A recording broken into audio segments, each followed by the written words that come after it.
Bismillahirrahmanirrahim. Assalamualaikum warahmatullahi wabarakatuh. Kembali lagi pada video pembelajaran dalam mata kuliah metodologi penelitian kuantitatif untuk pertemuan yang kelima.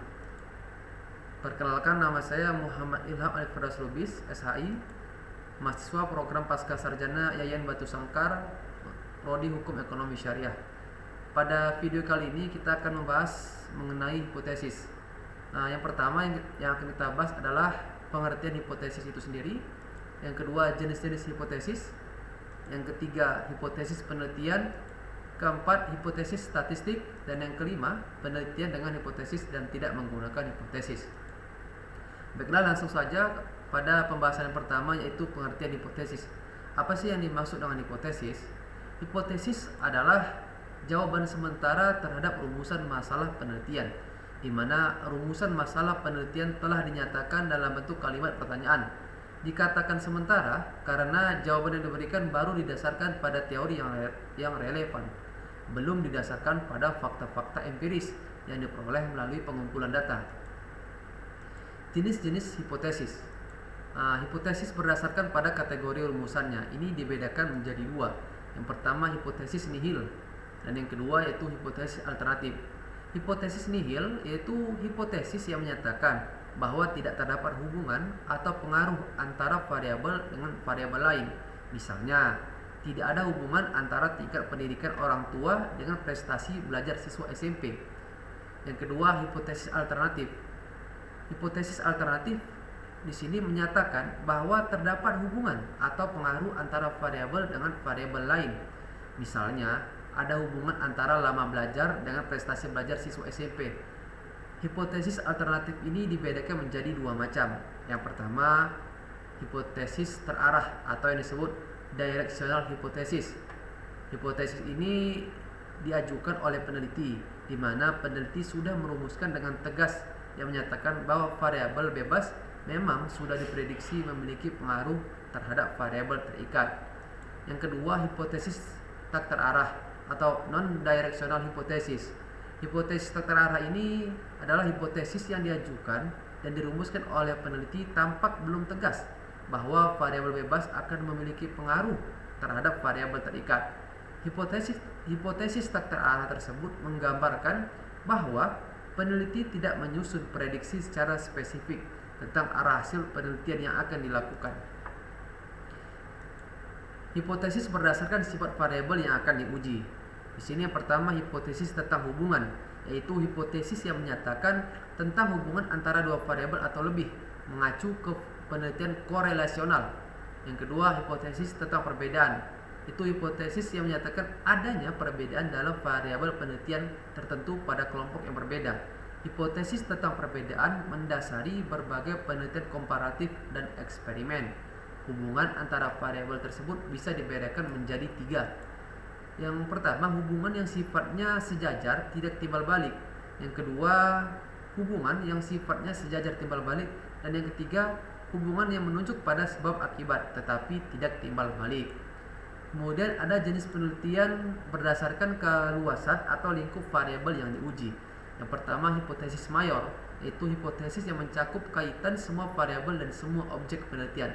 Misalnya, terdapat hubungan antara kondisi sosial, ekonomi, orang tua dengan prestasi belajar siswa SMP.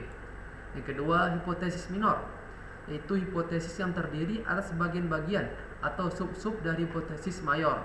Misalnya, ada hubungan antara tingkat pendidikan orang tua dengan prestasi belajar siswa SMA. Ada hubungan antara pendapatan orang tua dengan prestasi belajar siswa SMA. Dan ada hubungan antara kekayaan orang tua dengan prestasi belajar siswa SMA. Lanjut, hipotesis penelitian.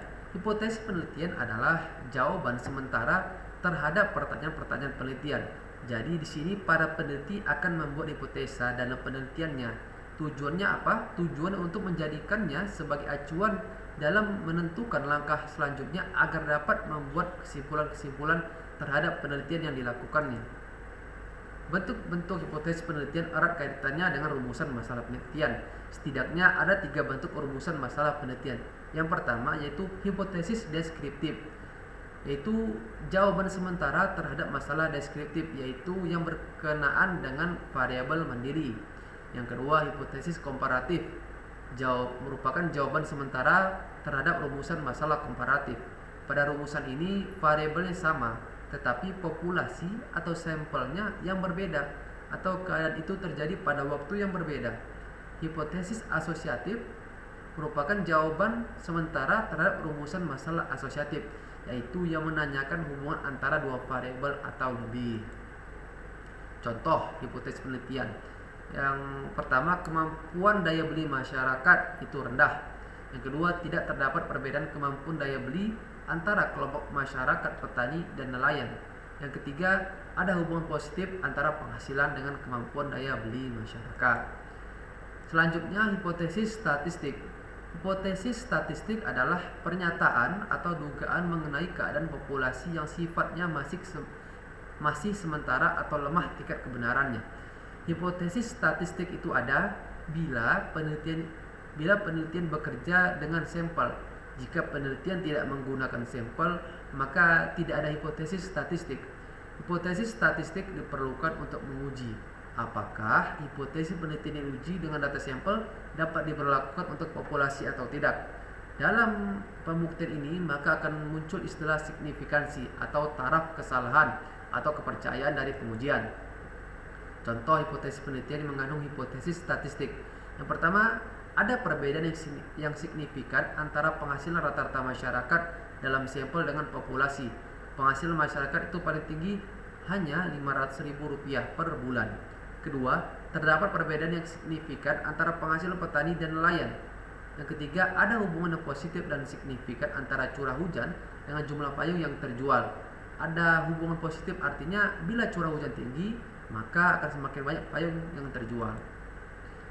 Pembahasan terakhir itu penelitian dengan hipotesis dan tidak menggunakan hipotesis.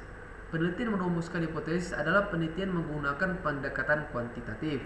Pada penelitian kualitatif tidak dirumuskan hipotesis, tetapi justru diharapkan dapat ditemukan hipotesis. Selanjutnya, hipotesis tersebut akan diuji oleh peneliti dengan menggunakan pendekatan kuantitatif. Beberapa penelitian yang tidak menggunakan hipotesis yaitu seperti penelitian deskriptif, penelitian historis, penelitian filosofis, penelitian pelacakan, penelitian evaluasi, dan penelitian tindakan. Mungkin ini saja yang dapat saya sampaikan dalam video pembelajaran kali ini. Lebih dan kurang saya mohon maaf dan terima kasih atas perhatiannya. Insya Allah akan bertemu kembali dalam video pembelajaran berikutnya. Terima kasih. Sebelumnya saya tutup dengan wabillahi taufiq wal hidayah. Wassalamualaikum warahmatullahi wabarakatuh.